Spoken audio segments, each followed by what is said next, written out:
রাধাষ্টমী উপলক্ষে আজ বানালাম রাধারানীর সবথেকে প্রিয় খাবার দই আরবি।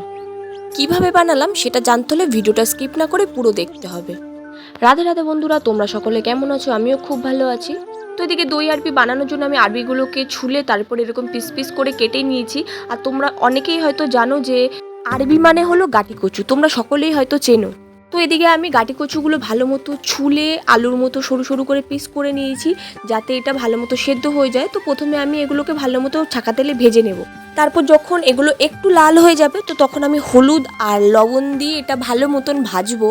তো তারপরে আমি এটা একদম লাল লাল করে ভেজে নেব, একদম ক্রিস্পি মতো করে।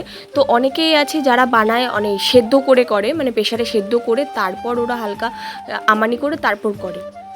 তো ফার্স্টে আমি ভেবেছিলাম সেদ্ধ করে করব, কিন্তু এদিকে সকালবেলা 8টার সময় কারেন্ট গেছে, সেই কারেন্ট এসছে 3টের দিকে। তো তার জন্য আমি নর্মালি সরু সরু করে কেটে নিয়েছি। এইভাবে করলেও খুবই ভালো লাগে, সেদ্ধটা না অনেকটা গলে যায় তাড়াতাড়ি। তো এদিকে আমার ভাজা হয়ে গেছে, তো আমি সেই তেলটার মধ্যেই শুকনো লঙ্কা, তেজপাতা আর কিছুটা গোটা জিরে আর আদা আমি ঘষুনির সাহায্যে আমি ঘষে দিয়েছি, কারণ তোমাকে তো বললাম আমি কারেন্ট ছিল না। তো সেই জন্য ভেবেছিলাম যে একবারে মিক্সিতে পেস্ট করব, টমেটো পেস্ট করার কথা ছিল, এদিকে আদা পেস্ট করার কথা ছিল, তো আমি সেগুলো কিছুই করতে পারিনি। তো এদিকে আমি তার জন্য ঘষুনির সাহায্যে আমি আদাটা ঘষে নিয়েছিলাম। আর হ্যাঁ, সাথে আমি আরও অনেক কিছু বানিয়েছিলাম, তো সেই রেসিপিগুলো আমি নেক্সট ভিডিওতে একেবারে শেয়ার করব। তো আপাতত আজকে এই দই আরবিটা আমি শেয়ার করলাম। তো এদিকে আমি আদা কুচি দেওয়ার পরে কিছুটা ভেজে নেওয়ার পরে আমি এর মধ্যে দিয়ে দিয়েছি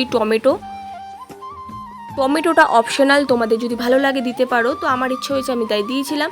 তো এদিকে আমি টমেটোতে অল্প একটু লবণ দিয়ে দিয়েছিলাম যাতে টমেটোটা গলে যায়।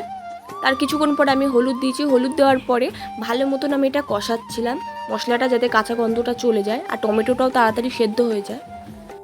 তো তারপরে এদিকে টমেটোটা কিছুটা সেদ্ধ হওয়ার পরে আমি তার মধ্যে জিরে গুঁড়ো দিয়েছি, ধনে গুঁড়ো দিয়েছিলাম আর কিছুটা কাশ্মীরি লঙ্কার গুঁড়ো দিয়েছি। তারপর ভালো মতন আমি মশলাটা কষাচ্ছিলাম যতক্ষণ না মশলার কাঁচা গন্ধটা যাচ্ছে। তো অনেকক্ষণ ধরে আমি কষিয়েছি। তো যতক্ষণ না মশলার থেকে তেল ছাড়ছে ততক্ষণ ধরে আমি কষিয়েছিলাম মশলাটা।